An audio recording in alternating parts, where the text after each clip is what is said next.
Ada sebuah suara misterius yang selama puluhan tahun udah bikin para ilmuwan dan penduduk lokal garuk-garuk kepala. Fenomena ini dikenal sebagai The Hum atau suara misterius. Dan kisah paling ikoniknya datang dari sebuah kota kecil di New Mexico, namanya Taos. Coba deh bayangin sejenak, Anda lagi di rumah, mau santai, tapi ada dengungan frekuensi rendah yang nggak berhenti-berhenti gangguin Anda. Terus Anda tanya orang lain, mereka nggak dengar apa-apa. Nah, inilah kenyataan pahit yang dihadapi oleh segelintir orang di seluruh dunia. Fenomena ini jadi sorotan internasional itu pada awal tahun 1990-an di Taos, New Mexico. Waktu itu, banyak penduduk yang ngelaporin ada dengungan aneh yang seolah-olah datang gitu aja. Tapi, bagian yang paling anehnya tuh, gak semua orang bisa mendengarnya. Jadi sebenarnya kayak apa sih suaranya?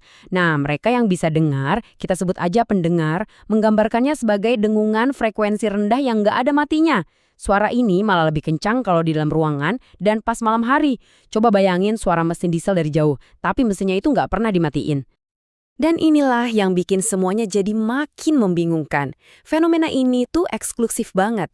Sebuah studi di Taos menemukan kalau cuma sekitar 2% dari populasi yang bisa mendeteksi suara itu. Fakta ini bukan cuma bikin penyelidikan jadi susah banget, tapi juga bikin frustrasi berat buat mereka yang terpaksa mendengarkannya. Ini bukan cuma sekedar gangguan biasa loh.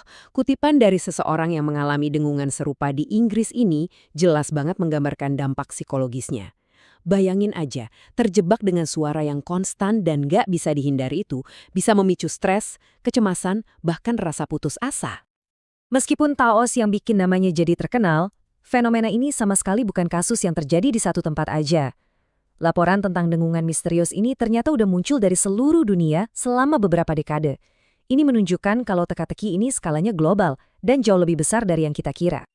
Kalau kita lihat lini masanya, ini menunjukkan polanya. Laporan udah ada sejak tahun 1940-an di London. Terus ada gelombang laporan di Bristol tahun 70-an. Tentu aja Taos di tahun 90-an. Sampai kasus yang lebih baru kayak di Kokomo, Indiana, dan suara misterius Windsor di Kanada.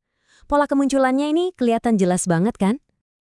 Jadi, kita punya dua sisi dari cerita ini. Di satu sisi, ada penderitaan nyata dan dampak kesehatan buat orang-orang yang harus hidup dengan suara ini setiap hari. Di sisi lain, ada tantangan ilmiah yang luar biasa besar dalam mencoba mempelajari sesuatu yang bahkan nggak bisa dideteksi oleh sebagian besar peralatan. Dampaknya kesehatan itu nyata banget. Penelitian tentang paparan kebisingan frekuensi rendah udah mengaitkan semua gejala ini. Mulai dari susah tidur, sakit kepala kronis, sulit fokus, sampai stres dan kelelahan. Ini bukan cuma gangguan, ini benar-benar ngerusak kualitas hidup para pendengar. Dan disinilah inti dari tantangan ilmiahnya. Tim peneliti udah datang ke Taos dan tempat-tempat lain dengan peralatan akustik paling canggih. Tapi seringkali mereka nggak nemuin apa-apa yang aneh. Suara itu kayaknya ada di bawah ambang batas deteksi standar, jadi rasanya kayak ngejar hantu di dalam mesin. Nah, ini membawa kita ke bagian investigasinya. Kalau suaranya aja susah diukur, gimana caranya kita nemuin sumbernya? Para ilmuwan udah nyusun daftar tersangka, yang secara garis besar bisa dibagi jadi dua kategori utama. Sebelum kita masuk ke para tersangka, penting buat kita sadar kalau dunia kita ini sebenarnya penuh banget sama kebisingan frekuensi rendah. Mulai dari lalu lintas, industri, turbin angin, sampai peralatan di rumah kita. Jadi bisa aja sumber suara misterius ini sebenarnya lagi sembunyi di antara semua kebisingan latar ini. Jadi teorinya itu kebagi jadi dua kubu utama. Pertama, sumber eksternal, artinya suara fisik dari dunia di sekitar kita, kayak industri, pipa gas, atau bahkan fenomena alam. Kedua, kemungkinannya sumbernya itu internal, sesuatu yang terjadi di dalam tubuh si pendengar itu sendiri. Oke, kita bahas tersangka internal yang pertama, tinnitus. Kebanyakan dari kita mungkin mikir tinnitus itu cuma bunyi dering bernada tinggi, tapi ternyata tinnitus bisa muncul dalam berbagai bentuk, termasuk dengungan frekuensi rendah. Intinya, ini adalah suara yang dibikin oleh sistem pendengaran Anda sendiri, bukan dari sumber luar. Terus ada fenomena yang lebih jarang diketahui orang, emisi otoakustik spontan atau SOAE. Percaya atau enggak, telinga bagian dalam kita itu ternyata bisa menghasilkan suara-suara kecil sendiri pas lagi bekerja. Sebagian besar dari kita nggak menyadarinya, tapi ada teori kalau beberapa orang mungkin cukup sensitif untuk mendengar suara internal ini, yang kemudian mereka rasakan sebagai sebuah dengungan.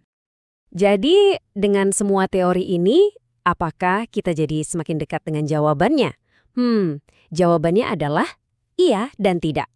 Beberapa kasus suara misterius ini memang udah terpecahkan. Tapi misteri intinya, seperti yang terjadi di Taos, itu masih jadi teka-teki besar. Coba kita lihat contoh kasus yang terpecahkan. Suara misterius Windsor. Setelah bertahun-tahun diselidiki, para peneliti Kanada akhirnya berhasil melacak sumbernya sampai ke seberang perbatasan, yaitu di Pulau Zook, Michigan. Lebih spesifiknya lagi, suara itu diyakini berasal dari operasi tanur tiup di sebuah pabrik baja. Bukti paling kuatnya muncul pada bulan April 2020. Saat pabrik itu berhenti beroperasi, suara misterius Windsor yang udah menghantui penduduk selama lebih dari 1 dekade akhirnya lenyap. Ini jadi konfirmasi bahwa setidaknya dalam beberapa kasus, sumbernya adalah suara industri eksternal yang nyata. Tapi ini membawa kita kembali ke awal mula cerita. Beda dengan di Windsor, nggak ada sumber industri yang jelas yang bisa diidentifikasi sebagai penyebab suara misterius Taos. Puluhan tahun penelitian belum juga menghasilkan jawaban yang pasti, membiarkan para pendengar dan ilmuwan tetap dalam ketidakpastian. Pada akhirnya, kita kembali ke pertanyaan mendasar. Apakah suara misterius ini adalah suara fisik yang teknologinya belum bisa kita deteksi? Apakah ini fenomena biologis yang rumit? Atau jangan-jangan ini salah satu misteri yang memang membuat dunia kita ini jadi lebih menarik? Untuk saat ini, suara misterius Taos menjadi pengingat bahwa masih banyak banget yang belum kita pahami tentang dunia suara dan cara kita merasakannya.